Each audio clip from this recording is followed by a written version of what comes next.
How was your holiday and New Year? It was good. It was good. Well, didn't really get to go anywhere like like most people do. Really just stayed at home. But still, it's definitely nice to have that time off to catch up on some shows, play some games. Just really just relaxing as much as I can. Yeah. Yeah, for sure. I know. We didn't go anywhere either, but I love just being able to recharge. You said what other games are you playing? What have you been playing? Uh, Other than speed duels and Yu-Gi-Oh in general, I actually play a lot of League of Legends. I don't know if I mentioned this before, but yeah, I play a lot of League of Legends in general. That's really my go-to game. The other game I really picked up sort of recently for the last couple months was actually Genshin Impact. I don't know if you heard of that one Yeah, I before. played it for a couple hours. It's Oh because I yeah. really loved Breath of the Wild, and that's what it reminded me of. And I've Yeah. been meaning to go back to it. It's on my desktop, but I played the Oh first couple hours, and it was pretty fun.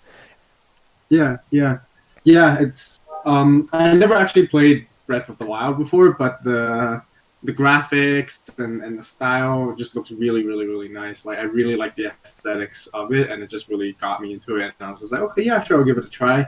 And yeah, I like the character design and everything. It's I know it's a gotcha game. I don't really like gotcha games in general because I don't like rolling and rolling for things and it's like almost like you have to pay to get what you want. But I just really play just casually. Really, I don't really pay for it at all. So yeah, that's yeah, Yeah, just relaxing. that's what I was thinking. I was like surprised it was free.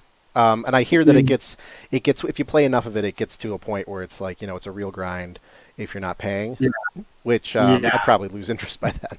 But yeah, I love that. And yeah, you did mention that you played League before, and I yeah. haven't touched that poison since wow, probably 2013. But I know a lot of Really? people still love it. I love watching it. The esports scene is great. It's always fun to watch it. Yeah, yeah, yeah, yeah. Everything they do, the events, the marketing, is just top notch. And yeah, it's. I gotta say, I know, like yeah, like you mentioned, it's poison. I mean, it I depends try. on who you're playing with for sure. Yeah, yeah, yeah. I can agree to that. Yeah, sometimes that the game does get a little bit toxic, but overall, I don't really let my emotions or I don't take anything personal in it. So I just really just play for my own sake of like enjoyment. I play with my friends, we have fun. Surely we yell at each other every now and then, but it's the whole part of it. None of us takes it personal. It's just it's fun overall. Can you divulge your rank? Are you a middling plat? So I do play mid. That's my main role. I play top as my secondary. I've right now the season just started, so I'm actually gold 3. But last year I ended off from plat 4. Nice. Um, yeah, yeah, and I maybe I'll get to diamond. Maybe who knows? I don't know. we'll see how it goes as I keep playing. I do want to get diamond. What really is not for I guess partially it's like the achievement, the sense of achievement because it feels good. But also I personally really like the diamond colors. Like I don't know if you noticed, blue is one of my favorite colors. For So sure. I likewise. Like likewise. Yeah, diamond's pretty cool. It's a good achievement for sure. yeah, yeah, yeah, and it looks nice. It looks cool. You sound like you're pretty good at the game and all that. And yeah, I just yeah. So maybe we'll see. But I'm pretty happy at plat because it was my first time plat from last year for Nice. sure. Yeah, Yeah. Plat was on the high end of my friend group when we played. A lot Oh of us were yeah. like kind of low gold, but it Right. was fun. Right. Certainly fun. Now Yeah. there's like so many champions. Who knows what's going on? But Yeah. sounds fun. Sounds like it's still kind of the same game, which is not a bad thing. Yeah, yeah. Actually, I think 'cause you mentioned that you stopped at 2013, so that's actually when I started it around. Oh, Actually, okay. that's when I played. I remember the last And champion that came out when I stopped was Jinx. So maybe that was oh like wow, 2013, 2014. Yeah. yeah. I think we Potion just came out, something like that. If I remember, it was either Zach or Lucian or Yeah. So, Aatrox, like that. Yeah, oh yeah, Aatrox. I remember. I was there for that one. Yeah. yeah. So I started playing during then, like started, and I'm pretty amazed when I look back into it because that's basically 8 years. Yeah, 8 years, 7 to 8 years of League of Legends for me. So that game's been stuck around me for quite a lot of my life so For far. sure. Yeah, it's crazy to think about it. So it's old, but it's still right at the forefront. Yeah. Yeah. Well, cool. You said what do you said you were watching catching up on shows too. What were you watching? So I actually never watched Avatar: The Last Oh, okay. Airbender. kid. I never really got much TV time when I was a kid.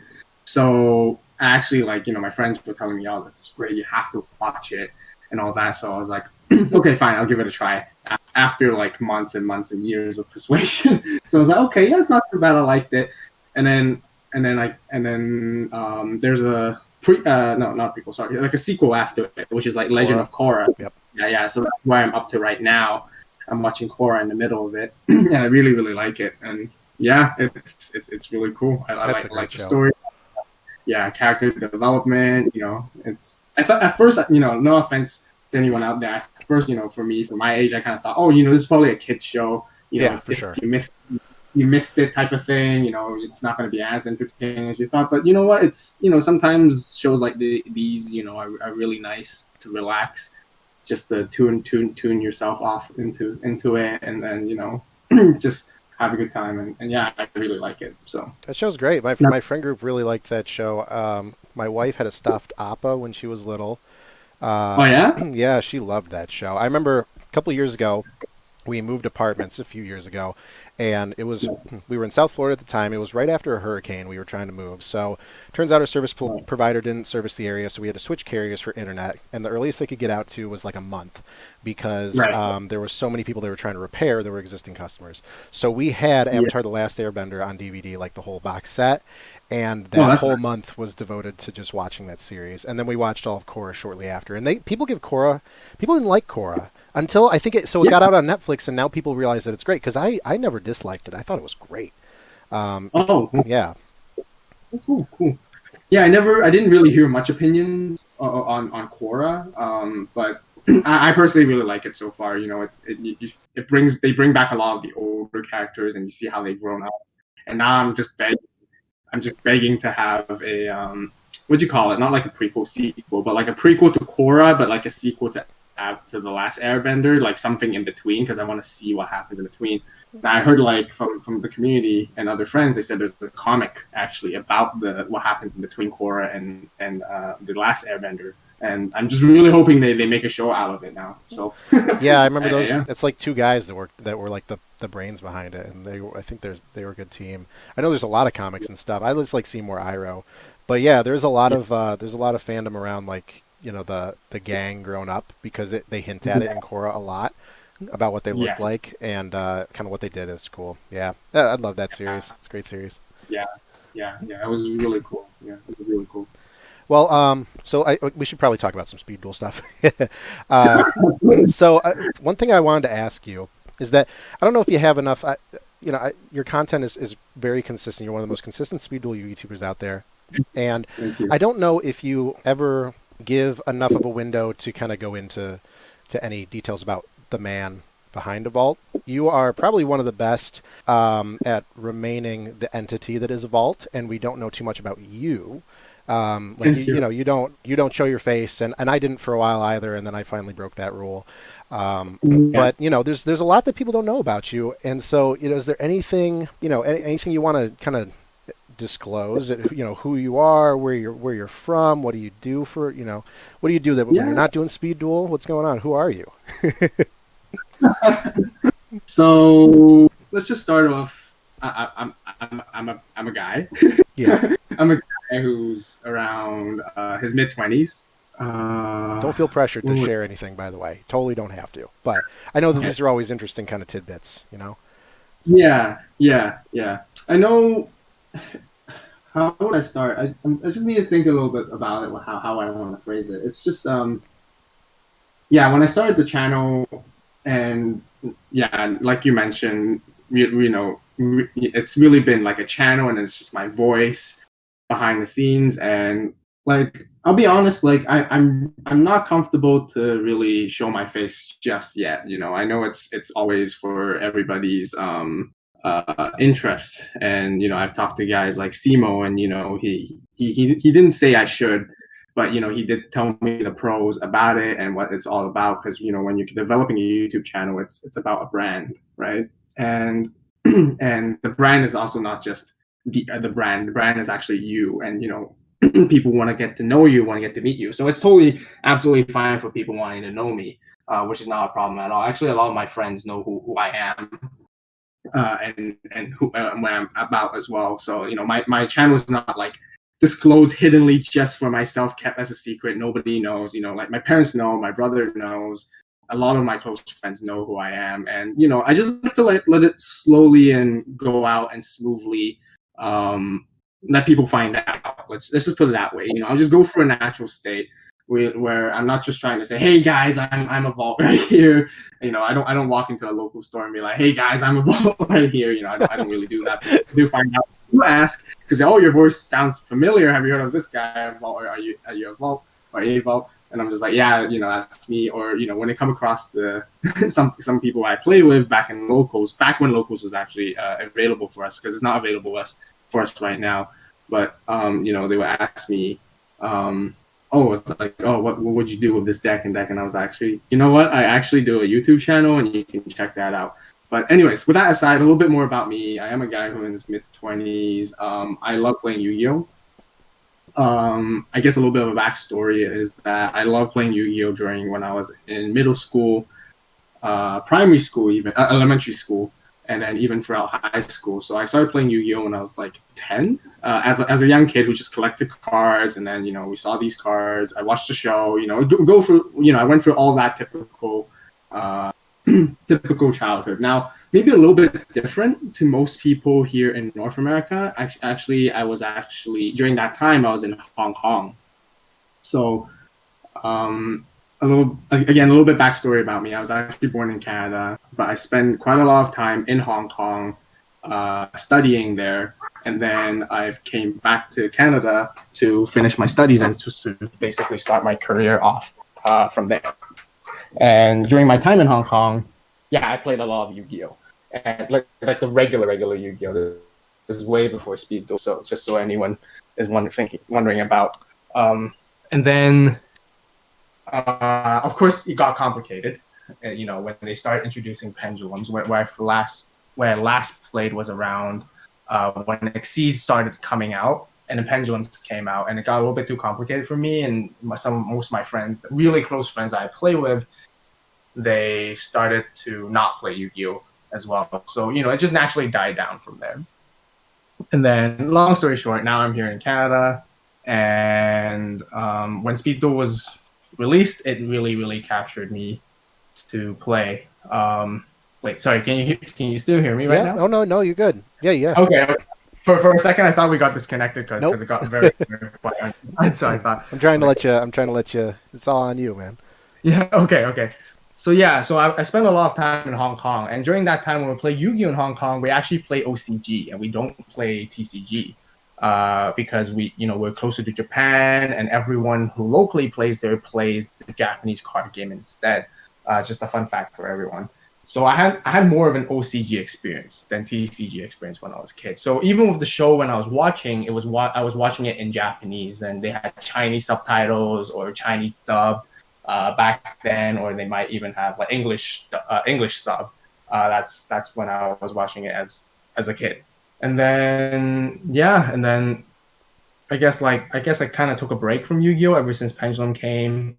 Until then, I went back to Canada to study, and during my university, like my second year or third year, I heard about Duel Links, and Duel Links was like, okay, it's like, oh, is it like Speed Duel kind of thing? I was like, oh, this looks like Duel Terminal, or basically is Duel Terminal essentially.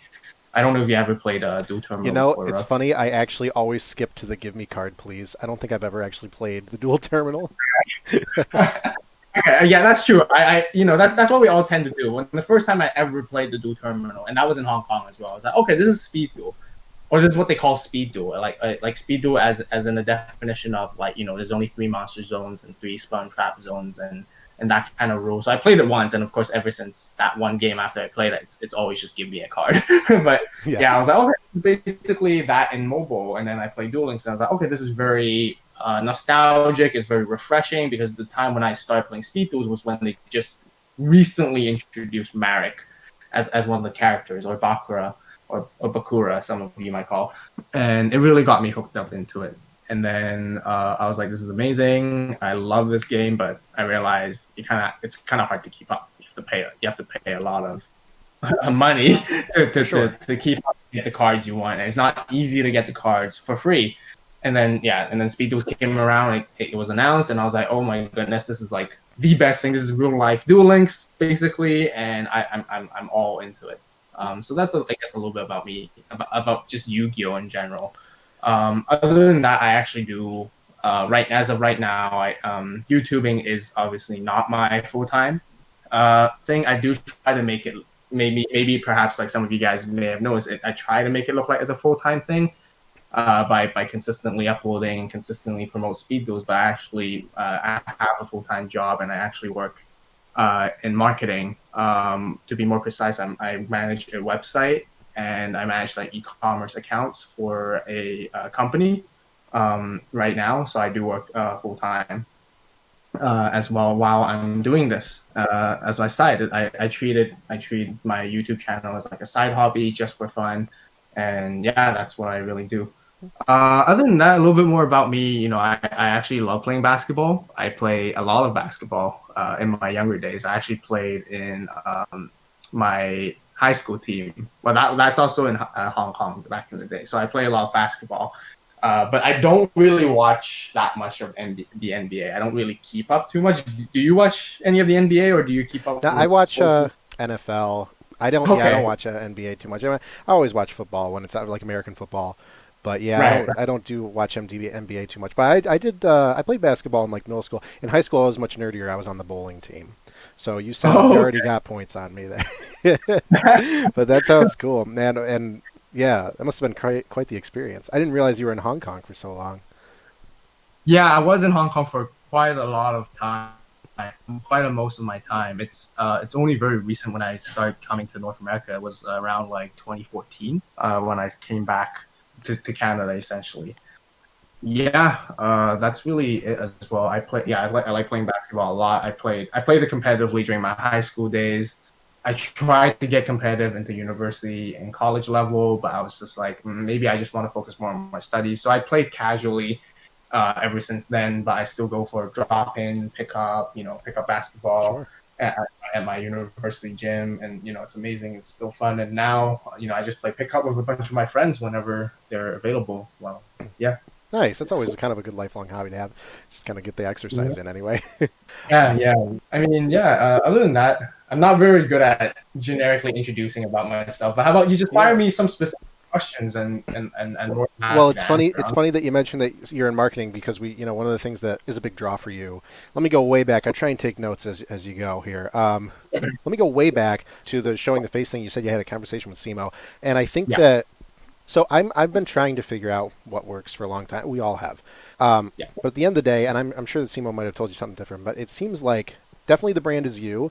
But I think that there's definitely yeah, a way, as you've proven, there's a way to do it without the need to show your face. There are a couple examples that I have. One of them is Curse of Yu-Gi-Oh, who's a buddy of both of us, yeah, who came out the gate with his face, and that's how he conducts a lot of his videos. And yeah, I think that that's actually been a very positive impact on his channel growth. Certainly, yeah, just because you can put a face to the name, of course. yeah, And then I think of yeah, some. There are tons of YouTube channels out there, and it's not really not even Yu-Gi-Oh related. Um, like whether it's somebody that covers video games. There was a channel I loved named Total Biscuit back in the day, and he really never felt the need to show his face.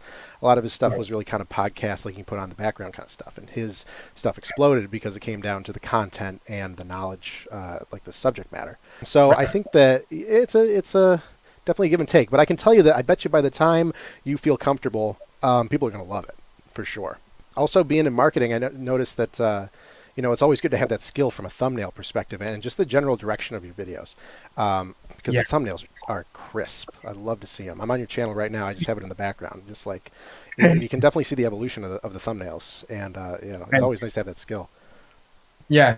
Well, I guess now that you mentioned a little bit more about myself, was that I did study marketing. I did end it off with a marketing degree. But actually, initially, the end of high school and my first 2 years of university and college, I actually studied art and design. So that's why I wanted to get into. I studied a lot of graphic design. Yeah, to summarize, I studied graphic design and digital artwork.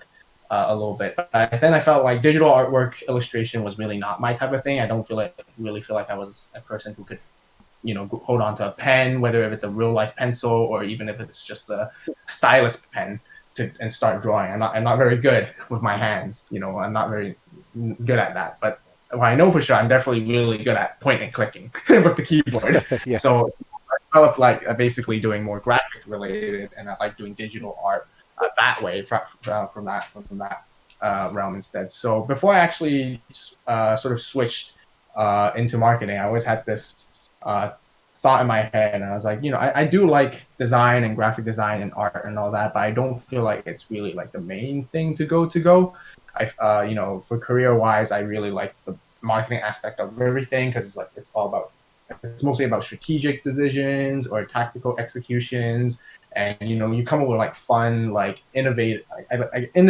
in a marketing standpoint and a business standpoint to help develop the business, which I really really like.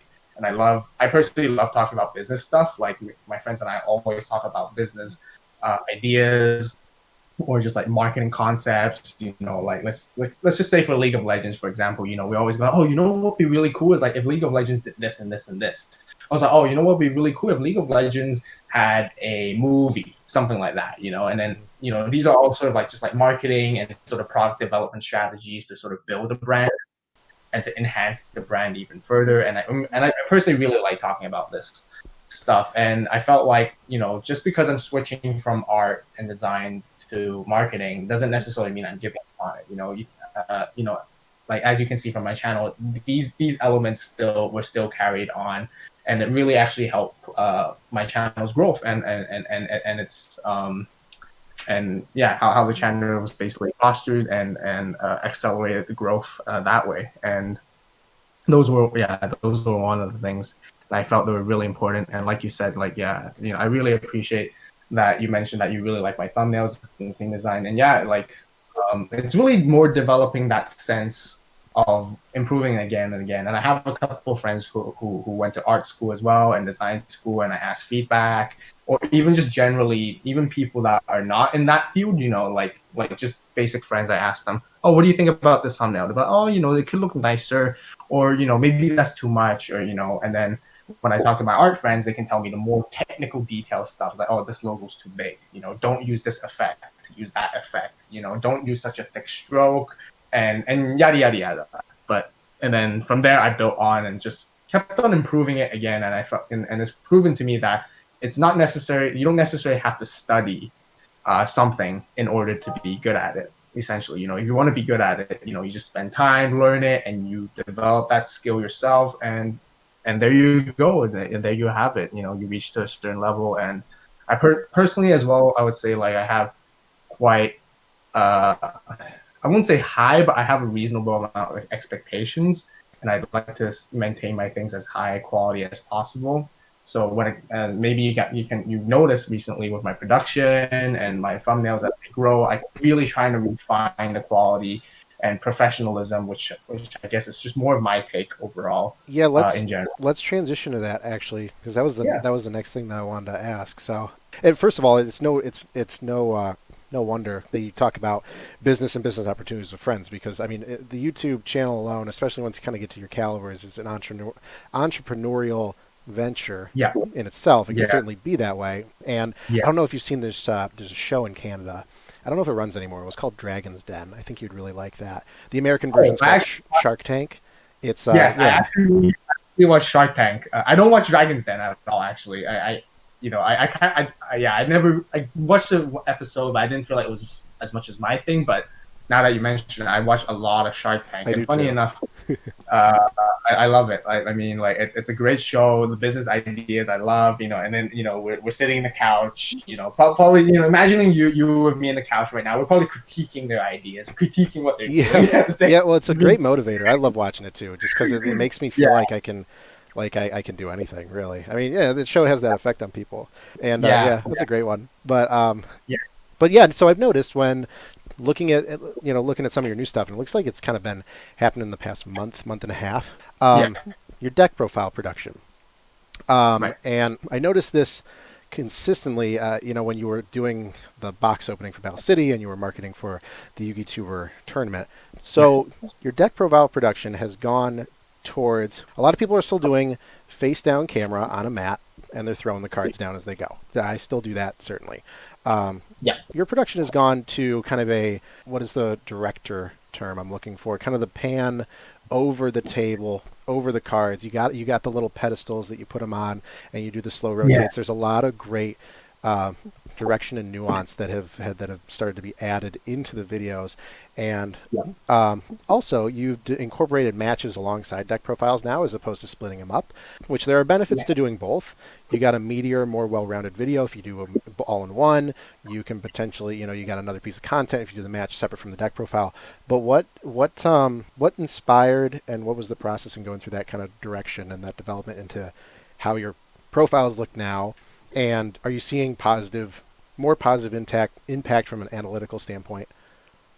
Right. So yeah, let's break down this bit by bit. So first of all, I guess like when I started the YouTube channel, like I mentioned, I like to keep myself that I like to have higher standards. So I'm always constantly looking for improvements every single day when I'm making videos. I ask my friends, I asked my brother, I asked my relatives, and anyone who I can ask essentially, and say, what do you think? What do you like about this? And then they would give me some feedback. Constantly looking for feedback. That's really the first thing. And I think this is like I sort of like a business mindset that I sort of learned throughout studying or for my career and working. Feedback is always important because the first number one thing when I started my YouTube channel, once again, is like, first of all, I like to share my Yu-Gi-Oh interest with everybody. But, if nobody's watching it, then your interest doesn't really matter, right? And because it's like I view, like initially I view my viewers, or if I want to get viewers, they're kind of like customers. You want to understand what your customer needs. Now, for the company that I work with, we work very closely with our customers when it comes to a sales standpoint. We always constantly ask for feedback. What do you think? What would you like? And it's really, really cool. And I kind of adopted that strategy into when building my YouTube channel. So, getting feedback is number one thing because you're doing it for the viewers or the community that you're building, and the feedback that they give to you is very, very crucial. So I took a lot of the feedback and sat down and say, and yeah, basically every week or every other month, I always look back, or every like quarter, or every like little season, I'll go back and see, okay, what can I do better? I ask myself. And the really huge driver was I always wanted to do something very high production, and I always thought in my mind that I needed good equipment. I needed probably a team of people to do this for me, and I thought, it's going to be expensive, and I'm just like, oh wow, if it requires that much, then I feel like I can't do it. But and I thought I can't do it. But however, I like to tell, maybe an advice for you or for anyone who's listening, it's really, I've never been wrong, more wrong. And you can actually do it. You will find your ways to do it. And it's really just about learning and trying something new and embracing the change to really going to do that, basically. So what really, really fired it off and triggered was, I'm very sure you heard of Ruggles in the Yu-Gi-Oh community. Yes. Right? Yeah. So when I first saw his video of production, the quality he does is just absolutely amazing. And it's just stunning, and I'm really, really and I really enjoy it. And like how he pans, his camera work and all that. I'm not as professional as he is, because I know that he has experience and studied that, so he really knows the finer techniques, and I try to use that as inspiration and sort of create my own level of quality, but in a slightly different style to his. But yeah, and it was just really, really amazing because when I saw Ruggles' video, that was exactly what I imagined or wish my videos were like, and that really kicked me in the butt. Let's just say. And it's always good to have like inspiration like that, and I think it happens to everybody. Like sometimes I go through sometimes my videos have a totally different direction, and it's because I binged watched something Yeah, the week before, and I'm like, well, what if yeah, I try that style? I'm not don't want to completely imitate it, but what if I present something in a different manner, or maybe my commentary is the same and it's just the way that it's shot is different and things like that. It's always fun to play around with. yeah, yeah. And what I realized first of all was that what Ruggles was doing very differently was not only just his quality of production was outstanding, it was also the story that he's trying to tell. And for me personally, I think this is always something I would really want to work on, which is like sort of storytelling. Or when I was talking to Simo, was sort of they kind of call it like a sort of narrative to your videos or to your content. Now, I'm not saying I have good narrative. I'm not saying I have good story behind my videos. I think there's a lot more work that can definitely be improved on that standpoint. But that's what I've been trying to sort of implement. So other than just making a high production video, I want to do a story or some sort of series, something that people would look forward to for the next episode and so on. I don't know if you also noticed in the Yu-Gi-Oh community recently that a lot of videos and content are becoming to be more episodic and more like a series based. So it's almost like watching a TV show, right? Hmm. Like it's a very very nice hookup way to get you to basically binge watch a certain content creator, and I wanted to develop that. And I guess the best way to give it a try is to basically start a tournament series called basically the Yu-Gi-Tuber King of Speed Duel series, and there's I guess you can sort of say there's like an episode 1, 2, and 3, but really just round 1, round 2, and round 3. A little bit more, something that people could catch and catch, or as in look forward to one after another, so they'll actually want to watch your video. The And YouTuber, the King of Speed Duel Battle City tournament, that was a very positive impact. I think a lot of people yeah, really enjoyed that. Um, yeah, how was the experience setting that up, reaching out to everybody, and the production behind it? You did a good job, kind of putting a nice bow on all of the matches, and clearly the first one was, I think it's your highest viewed so far, but it exploded, and I think that having some big names in it certainly helped you. But yeah. how was that experience? How was that setup? It really was. It came down to just reach out. Just reach out to various of people first of all. And now, um, again, I mentioned a lot a couple of times in my video. This was actually inspired by Simo, where he when I actually talked to him on Discord before as well, and he gave me really really great advice, and he asked me one simple question: is like, why can't you just host a tournament or be like the best or host the biggest best speed duel tournament out there is, something like that. Host a big one, or do like a Yugi tuber one or something like that. And I kind of asked myself, yeah, why not? What's preventing me? And I guess my only worry was that isn't that sort of like copying what you're doing? And he said, it's not right. It's really just another. He's just acting as another inspiration and giving another idea, and it's about speed duels and all that.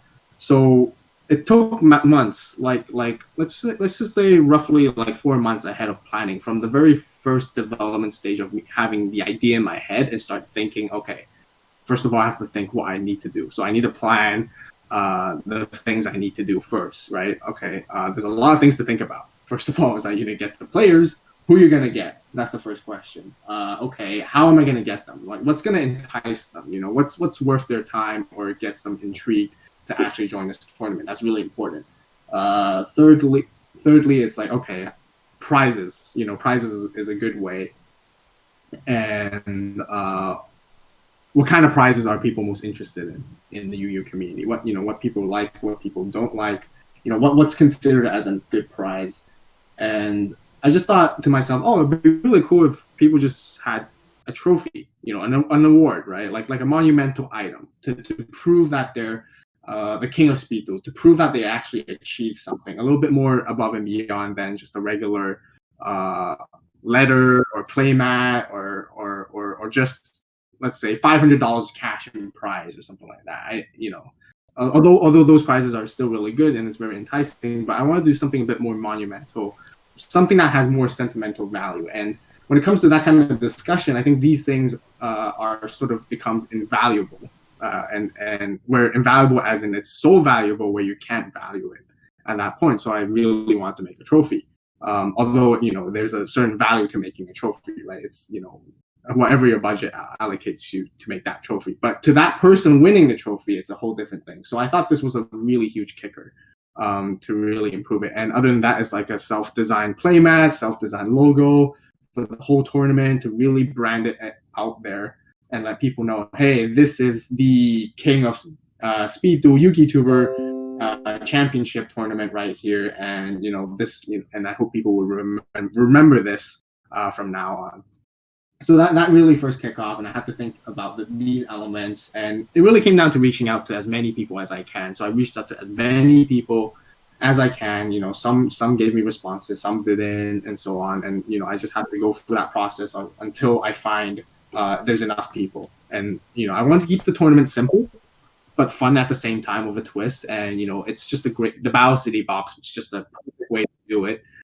Especially when they said, "Oh, there's 8 decks," and my tournament strategy can simply just be like, "Oh, 8 people," and then keep it simple, single elimination right off the bat, and just keep it very, very simple. And the invitation is free, which because it's an honor to have everyone on to join the tournament, whether it's you, Kursov, Bear, Milano, MBT, Yugioh, and all these guys, and Cyberknight as well. And it's just really, really, really cool and fun, as well as Tetra. Was your goal to have? I like how you did it. You kind of had like 3 people in the Speed Duel world, like that's all they do, and then you had or 4 and 4, I think, and then 4 people that are like bigger, more regular Yu-Gi-Oh.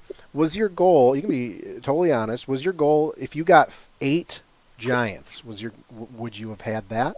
Or was your goal always to do half Speed Duel community, half regular community? And a follow-up question, if you can divulge this, any big names you reached out to that you wish had answered? Right. So let's go with the first answer. I think how having a mix is very important. And here's the reason why. So it is called a Speed Duel tournament. And it is a YouTuber Speed Duel tournament. Now, some would say like, oh, how come there's regular content people here? What they're not in the Speed Duel community. Well, what are they doing here? I don't really want to tend to look in that way, but I think it's really important to have both. So, we have you, Rook, Kursov, a Lamb from Speed Duel League, and Tetra. So that's the 4 of you guys from the Speed Duel community, which is fairly well known. And Speed Duel League and Tetra host a lot of tournaments, as well as Kursov, and you've been involved with the community very early on as well. So I think it's really important to have you guys to be part of that, I guess, say, journey with me to come up with this, to have this event and participate in it. Now, the reason why it's very important for regular is because I would like to say we want to leverage their following. They have large following, like MBT. Bear has a decent amount of following. Milano has a great amount of following. Cyberknight has a lot of following, and it's really important because that was during the time when the Speed Duel community was a little bit disrupted by the concerns of whether it's continue or not. There's a lot of discussion, and there's a lot of things up in the air where nobody knows what's going to happen. And when Speed Duel first came out, and when I geared everything on my channel just to devote about Speed Duels, and then having regular Yu content as my subsidiary content, was that I want to help Konami or help the game or the community grow. I want this game to be successful. I love this game so much, and I love playing it so much, and it's just so fun. It definitely breaks my heart if I have to hear that one day they're saying like they're not going to do it anymore. From my love for Speed Duels. From a business standpoint, I understand. It makes sense. So, but I want to try my best not to. And I think I want to take opportunity to be proactive and do something big. And I think leveraging their following and introducing to more people out there is a very, very good tool and a very good, I guess, I would like to say it's a good positive marketing strategy to spread the awareness to other people out there, because there's so many people out there who just don't know what Speed Duel is. They don't understand what it means. Some people will be like, "What is Speed Duel?" So like, what the heck is that? And then you have to go through the whole process and explain, and not a lot of people hear about it. And I would like to reiterate, like, a large portion of the Yu-Gi-Oh community is actually casual players, and Speed Duels can be seen as sort of like a casual format compared to regular Yu-Gi-Oh, and it's a very nice alternative option when you don't want to play regular Yu-Gi-Oh. And once again, leveraging them was very, very important, because that way, when they do spread awareness, it's very effective, and we're amplifying the awareness of Speed Duels and to grow the community that way. I think we have a similar mindset there for sure, Yeah. because I mean we both have a personal investment in it at this point, but at the same time, to your point, we love playing the game, and Konami's this huge corporation. They're going to do what they want in the end, but I think that one of the barriers to entry to Speed Duel is just not knowing enough about it, and I think that COVID certainly didn't help. Yeah. And I think that the more that we continue to kind of push it and the audience grows, then that'll just kind of exponentially expand the scene. Especially we're seeing more people kind of make content for Speed Duel. Yeah. And additionally, it's just I just think that it's going to be something that more people get to. It's clear that it's a lot of so both of us. There's a common theme with both of us, is that we were people that played a while ago. Then it got. Yeah. I'm not saying we're old men and it got hard and confusing and we don't. But I'm just saying that, like, we played a while ago. Like I played in 2012. It sounds like you kind of played similar time frame. We played before Pendulums, but it was Ixies just came out. Synchros were out. That was kind of the biggest thing.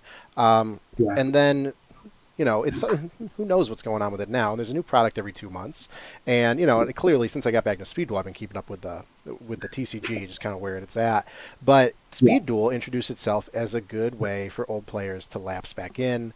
Really low barrier to entry, really low. You don't have to. One reason why sometimes I swear sometimes I would never be a genius at Yu-Gi-Oh TCG, but with Speed Duel, there's just the card pool was so limited at the time that I was able to take the time to just become a subject matter expert at all of the rulings and the cards, because it was such a lower commitment and less intimidating. And then of course, as you keep playing, as cards get added, the knowledge just grows. So I think that the point is that I think that a lot of lapsed players, that's what Speed Duels is geared to, and I think that that's only gonna increase, because the number of players that stop playing Yu-Gi-Oh, and I'll admit, even when I got into Speed Duel because I was at a buddy's house and they were like, we're playing Yu-Gi-Oh tonight, and I was like, no thanks. And they're like, no wait, this is Speed Duel, check this out. And and then I played the first deck I ever played was it was the Royal Flush deck. They handed me the Royal Flush deck and I played, and I was like, oh my god, this is the best thing ever. Yeah. Yeah. It's really cool. Yeah, I totally agree. 100% agree as well. It's to me, I feel like there's a lot of opportunity for this game, and I one of my long-term goals or short-term goals, if you would like to put it, is I really want like Konami to know that, hey, there's a community out there for it. There's a lot of people who want this, and maybe just need a little bit more push, and to get the best of both worlds. You get more people interested in it, and you push it a little bit more, and then make more official tournaments or whatever it is that they would like to do with the strategy. And once more people know about it, more people are wanting to play Speed Duels, and once more people want to play Speed Duels, they're gonna buy more of your product. And I feel like it's more, and it's sort of like a two birds with one stone, and everyone's happy at the end of the day. You're growing bigger, your Speed Duel business is growing bigger. There's more people playing, and and it just snowballs from there. And I just feel like there's a huge potential for this game personally, because like you mentioned earlier, there's a lot of people who quit Yu-Gi-Oh because of how complicated it became. And look at the success of Duel Links. Yep, now, of course, Duel Links is virtual and it's mobile. That's why it has that's relative to its success. But the game started off very simple, old-fashioned Yu-Gi-Oh, all about the simple characters. The nostalgic, original Duel Monsters World characters with Yugi, Kaiba, and all those guys, and Joey, and you have these guys, and then people came all in and played, and I'm very sure they can do the same for Speed Duels as well. And then, yeah, of course, to answer your second question, actually, that you added up, were there people that I reached out I wish actually gotten back to me? And I actually have reached out. I reached out to a lot of people. But here are a here's a couple of them that I wish that they kind of gone back to me. Which, first of all, nothing wrong with them not getting back to me at all. I understand. They're really busy. It's not their interest whatsoever for speed duels, and there's no benefit for them in doing so and participating in tournament. And also at the same time, everyone's schedule is incredibly busy with their own content, so it's totally understandable. But I just thought I might as well try and see what sort of feedback I can get. And so one of the people I asked was actually Sam from Team Samurai X1. I really wanted him to be here. I actually met him in person in real life before, and he was a really, really cool guy. And I know his channel is incredibly big. He's I guess he was probably the best, the biggest YouTuber in the Yu-Gi-Oh community. I think probably second to Simply Unlucky. I think I'm not entirely sure, but I know he's really, really big because I watch a lot of his videos. I love his content, and it's great stuff. And yeah, unfortunately, he didn't get back to me. I also reached out to Team APS, Paul from Team APS, and I didn't hear back from them either. They actually just did something over the new year with the box, but it's not the main focus. Yeah, exactly. Yeah, and I know it's not their main focus, and I thought, they kind of touched upon some speed duel content at some point, so I thought they might be interested in it, but again, they, I totally understand it. They're extremely busy with their content, with their projects that they want to do, and like we saw, or like you mentioned, they released the video with all of them playing the Battle Speed Duel tournament among themselves. So that's great for them as well, because they're promoting speed duels, and I think it's a great thing either way. But unfortunate that they didn't get back to me.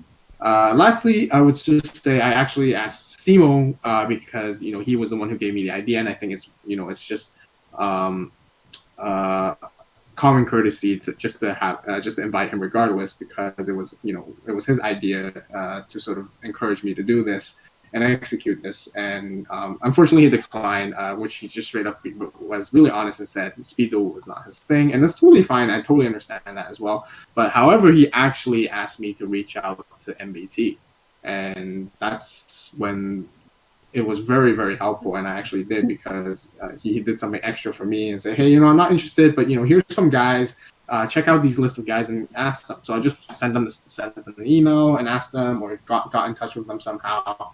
And yeah, they turned out more and more were getting interested from there as well. A great connection to have. I think MBT released something shortly after that I think drove a lot of. It looks like it drove a lot of traffic to your stuff, which that was a great play. I didn't know that Simo kind of pushed you in that direction. That's a great contact. Yeah, it was really, really thankful, and I really appreciate him with the bottom of my heart today. With the time that he spent with me to sit down and sort of talk about my channel. I asked for some consultation advice and everything, and that push was really, really great. And I think it's a humongous, it's a really great start. Let's just put it that way. It's a really, really great start. It's a promising start for sure. Yeah. And all I can just say is just reach out to these people, because like at first I thought, they're not going to reply, blah, blah, blah, blah, who's going to do that? But honestly, just get in touch with them somehow, whatever means it is. Send them an email, shoot them a message on Discord or whatever. And, some people are probably interested in it, and they'll probably get back to you, and which is really, really cool. And, it's, like, for example, Cyberknight. Cyberknight is a really good example, and I thought he was not interested whatsoever. He does nothing related to speed duels, but I love his content. I want to invite people that I enjoy watching as well, and having it'd be really, really cool. It's sort of, I guess, partially one of my short-term goals and dreams to collaborate with people like this. And I love Cyberknight's openings. He just does openings, really, and I did not expect him to be like, oh yeah, sure, sounds interesting, why not? And he just joined and he was there, which was really, really cool. It's funny how that works out sometimes. Yeah, that was a great pull too. yeah, so you just have to try because you don't know, you never know what's gonna come back. You just have to try and reach as many people as you can, and you know the results are sometimes more surprising than you thought it was, basically. But yeah, and sorry, I think we kind of went very off track. I know there's another question you asked me No, earlier. no, You want? that's no. I think that you got it. Yeah, I was just wondering to Oh, get it, okay. but it's great to know. You know, that if anybody out there is looking to Yeah, you know, they're doing Yu-Gi-Oh themselves, or it doesn't even have to be Yu-Gi-Oh. You know, it's just there's a yeah, lot of things to take away from that. There are some people certainly, and I certainly some people that are willing to take the time to answer the little fish. Depends on who. Big and little is subjective, but there are definitely some people that'll always take the time, and I'm glad that that was a good experience for you. It's pretty motivating and yeah, inspiring for others. I'm for sure it's sure. inspiring for others to do things like that as well. Um, Yeah, but you didn't yeah, play in the King of Speed Duel tournament. You just facilitated, yeah. and you've put out some deck profiles recently, and the stuff's starting to come together. Meta's starting to come together for Battle City. But I noticed that I don't think I've seen you play competitively in a while, and I was in the shadows for a while too. I was more making content around, you know, what's happening in the box and analyzing tournaments and building some decks. But I actually participated in a tournament recently. I went to Judgment Gaming's on Sunday Okay. with Interconflict Monarchs, and it needs. I like that deck because it's really creative. You know, you can kind of tool around what tributes you want, what support you want. But what are you playing competitively right now? Like if you were to enter a tournament like Speed Duel League number, what are we at, 6 or 7 next next week or whatever? What would you play competitively? That's a very good question. But yeah, first of all, yeah, I haven't joined much online tournaments recently, and well, not alone. Like there's no locals going on, so I guess a little bit more about me before was I actually never joined that much online tournaments to begin with. That's because my local store that I play with all my friends, we have a pretty good showing before COVID hit, and you know we get consistently largest amount of numbers was we got 17 people, or Wow. almost even 20 people show up for Speed Duel, which is pretty crazy. And this is specifically for the Scars of Battle release, and it was a draft sealed draft That tournament. was like the golden Per se. age. I remember with Yeah, my local, the most we got was 6 and 4 people I brought. You know, that's a good showing though. And Scars of Battle, that was a great time. Yeah, that kind of like yeah, September 2019. That was fun. I think that was when Serpent Knight. I was playing Dinosaur Kingdom back then. I think Serpent Knight was a yeah, menace then. yeah. It definitely was. Yeah, and I love playing Fortnite. I played that back a lot. And when I discovered that strategy, or not discovered, when I found out that Nightmare Sonic Blast was a thing, and I started playing, testing my own version on it, and I was like, wow, this is pretty good, or pretty broken actually, for another people's perspective. And I was just Right. like, yeah, I'm just going to do that. But yeah, with that being said, yeah, there was maximum there was 20 people, but other than that, on a weekly basis, there were eight. There consistently at least 8 people showing up for Speed Duel tournaments on a weekly basis, and it got so popular where we requested our store to host a second tournament during the week. So it became Mondays and Fridays, Wow. something like Those that. are like prime And Magic slots too. Like you're competing with MTG there, unless it's just a Yu-Gi-Oh store. yeah. So the store I play at is called 401 Games, and they're a really big store here in Canada, physically as well in one of their locations, and they host they have multiple departments. They're quite big. I would say they're relatively big to the point where they have a Yu-Gi-Oh, sort of like a mini Yu-Gi-Oh department and a mini Magic department and mini Pokemon department, and have so much play space where they host all 3 tournaments at the same time, basically. So Gotcha. so there's one guy who looks after Yu-Gi-Oh, there's one person that looks after Magic, and there's one person that looks after Pokemon.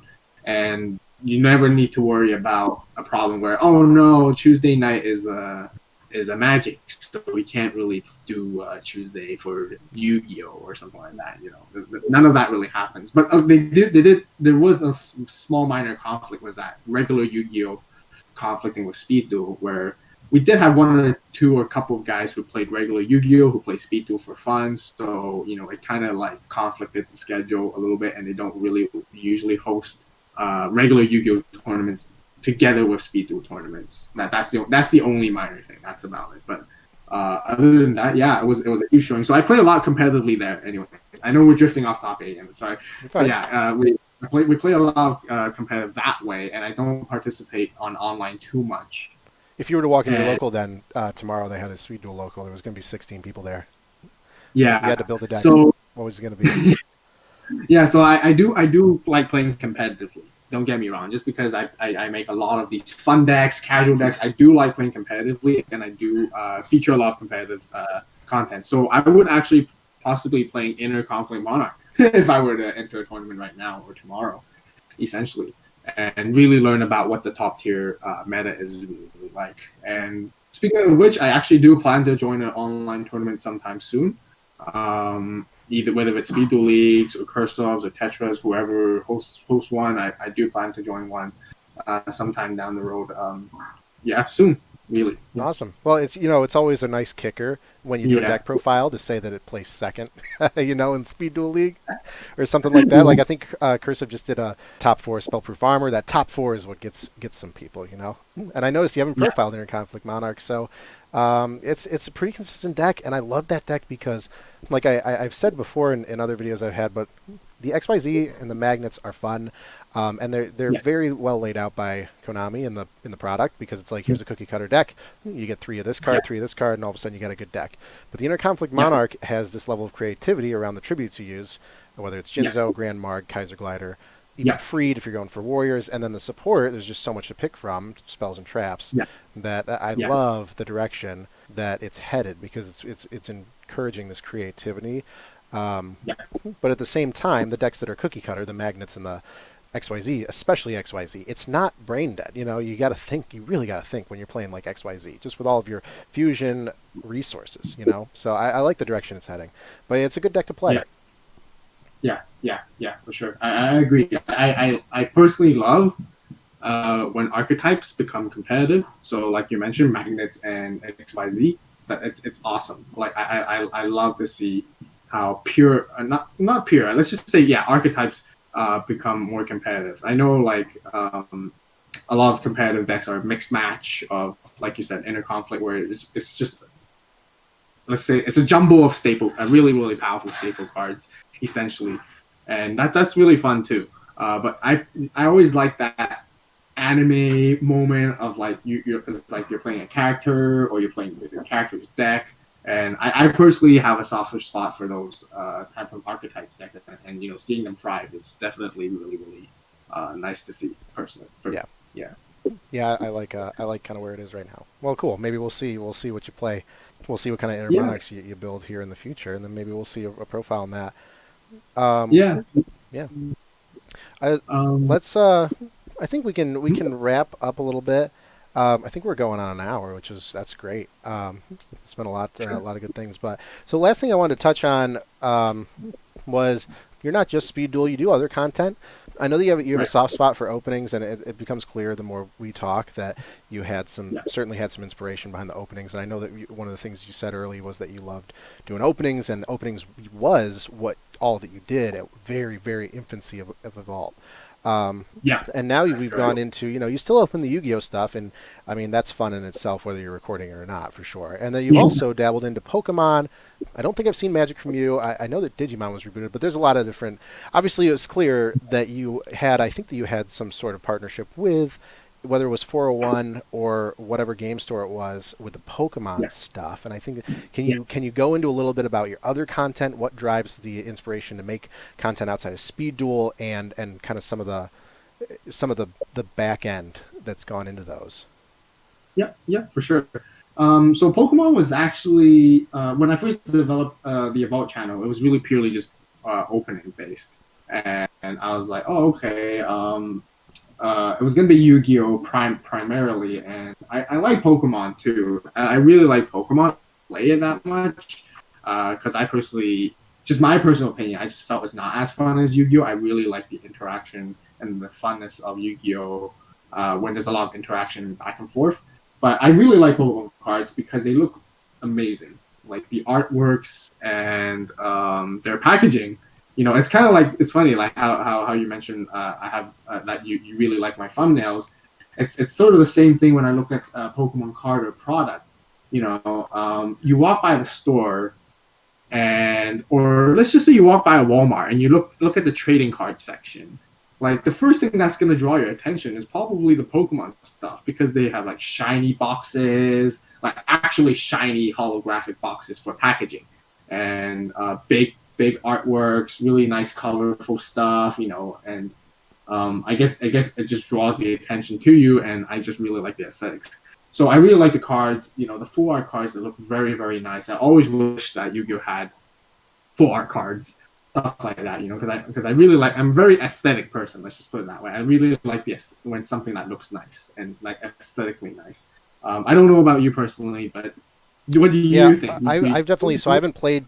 I started playing Pokemon, I don't know, a couple months ago. I got into a lot of card games recently, just because I've just been picking up, seeing what's new. And the last thing I got for Pokemon was the Vivid Voltage. It was the Elite Trainer box, and I didn't pull the big boy, unfortunately. But a lot of the good shiny things I pulled, like I pulled the there was a Golden Cape, something. There were a couple cards that looked really great, and I totally agree, because I wasn't really into. I had cards when I was, I don't know, 8, but I never really looked at kind of rarities and where the market was until a few months ago. And I agree. Yeah, I love the art. That's another reason why I like Magic the Gathering too. And I know that one seems a little more intimidating, maybe a bigger barrier to entry to learn. It has a standard rotation, like Hearthstone, for example. But that art is fantastic too. But yeah, Pokemon, I love it for sure. Yeah, yeah. So yeah, like when I started about very early on, I was opening Pokemon stuff as well. I don't know if you noticed, and then it just kind of felt like, okay, this is a bit too heavy on my wallet. Buying both Yu-Gi-Oh and Pokemon product at the same time. You do have limited budgets, even though it's your interest in hobby. So I kind of felt like, okay, if I have to choose one or the other, I kind of have to drop off one. And I do like Yu-Gi-Oh more and Pokemon, simply because I actually play it. There was a lot of nostalgic experiences with it. And at the end of the day, the illustrations for Yu-Gi-Oh! And the artwork are still really, really cool and amazing, especially when Konami does like retrained archetypes and stuff like that. That's really got me into wanting to, there's a new version of Dark Magician, there's a new version of Blue Eyes White Dragon. That looks really, really cool. And speaking of which, we have Legendary Duelist Season 2 coming out, which is like a reprint set, but there's more. There's some new Blue Eyes cards. I don't know if you've seen yet, but there's new Blue Eyes cards. There's like Black Rose Dragon cards and support, and it just gets really, really cool. And I just like, okay, I really want to collect this. It's really cool, and they look really, really nice. But yeah, and then getting onto the partnership, it was interesting because when I was partnering with 401 Games, during the same time, I know that Pokemon was a huge hype during this time, and a lot of people are really, really interested in it. And so I mentioned to them, it's also something I want to do, maybe possibly get back into. And they're just like, okay, sure, we'll give you a couple of products. You go ahead and do your thing, and that's sort of that's like the mini project for that time period. So it's really just trying things that I really like, or giving things a try, and giving the content a try again, or just opening in general, because I just really like opening stuff. And if I were to open anything, if I were to buy just to open it for myself or whatnot, it just makes sense to put it on a camera and share with everybody. And it doesn't really, in terms of the views and statistics, that doesn't matter to me as much. Of course, I would like to have more viewage on Pokemon content or whatever, but of course, at the end of the day, I know many people are here on my channel for the Speed Duel content, and that's a core focus that I will not let go, or I'll keep improving and building up onto. But I always like trying other stuff here and there. Really, it's really just for fun, because again, you never know. It might be really successful. It might turn out really, really well, or much better than you expected. You might think that this is not good, or it's not a good idea, but once you give it a try, it might work. And yeah, that's the reason why I do a little bit of stuff here and there. And then you also mentioned Digimon, because my friends love the Digimon. Just got rebooted, I think, right? Like a couple months ago or so, it got rebooted. That's why I remembered it. I remember I had people playing Transformers too, but I think that game died. But Digimon, though, it's something worth learning. Yeah, it's because I watched a lot of Digimon when I was a kid too, and seeing how Bandai is coming in, I think this whole well, I know we might be talking business now. Now with Bandai coming in with the whole new Digimon series, like a rebooted version, and then with all new products, they actually introduced something like a new Digivice that's sort of like kind of like a Fitbit style where you know you exercise and something. It's only available in Japan for now, but I Oh, don't know that's if you cool. know. It's yeah, I'll send you a link to it Please, afterwards. It's yeah, in Japan. that's crazy. Yeah, yeah, but it's really Japan always cool. figures out how to work exercise into it. You know, not a bad thing. Yeah, yeah, yeah. And my first impression was like, oh, they're coming in big. Like they're serious about this. Basically, they're not like it's not like just one typical project. Here's the budget type of thing when it comes to business, and then be like, oh, just do this project. They're actually almost like rebranding at this stage, or sort of enforcing their brand once again. Is like, hey guys, don't to the trading card game community, don't forget us. You know, we're in here, and they came in. I don't know if you had got a chance to check out the Digimon cards, but the artwork again, sucker for aesthetics, but stunning. Like the artwork Yeah. is absolutely amazing. Like really, really nice art. One and then it's really cool to see your nostalgic Digimon that you recognize, like Agumon, Greymon, War Greymon, and those kind of guys. It's just really, really cool.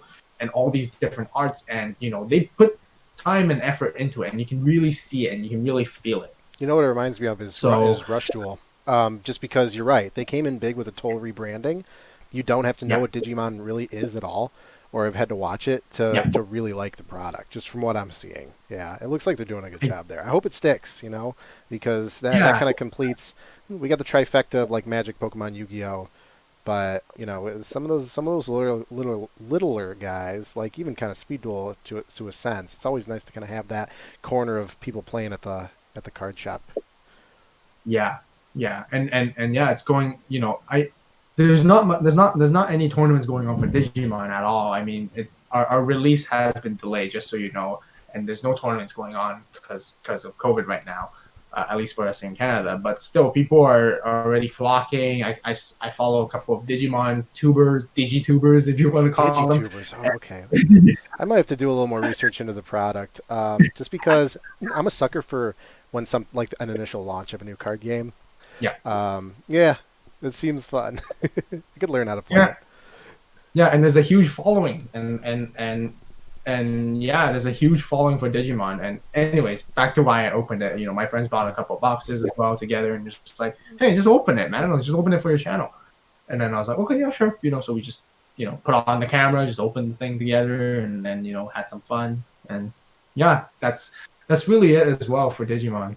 And yeah, I just yeah, like you mentioned, I just like opening in general. That's really what AVAULT really first came off from. I just like opening stuff and sharing, and yeah, I like to keep that going as well. So I think we have the same kind of mindset there because I actually opened that Vivid Voltage box a while ago. I just haven't gotten around to yeah, putting I did it a little differently because usually when I open, I talk over it. But this one I opened silently, and then I was going to talk over it just to try and see how that was. I still have that held on to it. But yeah, I feel the same way. If it's a product, it's not like you got the people that do Let's Plays for video games, and then you get into that mindset where it's like every game that I play I should stream or do something with. And I can yeah, understand how that leads to resentment and not enjoying the game as much. But when you're opening a product, I mean, yeah, you get into the mindset. Having a camera on you while you do it is really no different. If you got yeah, something to open, you might as well put it on camera. It's content for the channel. yeah, Obviously, you want to maintain a good level of quality, which yeah, can primarily be done in post if you just have a good camera set on it. So I get that for sure. yeah, yeah, yeah. Awesome. And yeah. Cool. I know there was one question that I haven't answered yet, which we kind of drifted off into in the end, which was you asked me with my production quality has it statistically proven Oh yeah. it's has a positive impact. Overall, I would say like right now it's only been 3 videos. I've only done the Dark Paladin, the XYZ Union, and the Fairy deck so far, and that's when I really started just doing deck profile in this type of format. I was just giving it a try. Let's just say we're still in the testing phase, but definitely, I see more. I feel like it is definitely giving more of a positive turn so far, especially with also with the help of the YouTuber King of Speed Duel YouTuber tournament that I hosted, it definitely helped along with that, I think, together. And I think people are starting to recognize that, this may be a standard thing on the channel, and I think people do like it. And I don't know if you noticed, like the upload frequency has toned down compared to before, because now I put them together as a nicer package. I wanted to have more retention of viewers and sort of give from feedback. Basically, they said, maybe it makes more sense to have all together in one. And I thought, maybe this is a worth something to try onto. And it is I wanted to do it more of an educational type of video where, okay, here's the deck profile, and then here's how we're gonna play it, and then here are my personal thoughts and insights and changes, and you have all of that in just one broken down, simple 15-minute video, and all together. And yeah, I'm just really trying it out and see how it goes. And so far, it's going pretty well, and I probably will continue to do it. And yeah, I personally really like the production quality that I'm producing as well. Of course, there's more improvements that can be done and added on to the road, but I think it's heading to quite a good direction so far. So. Yeah, I agree. I've always juggled with upload frequency and like how long of a break in between videos before it feels like you're kind of you're slipping.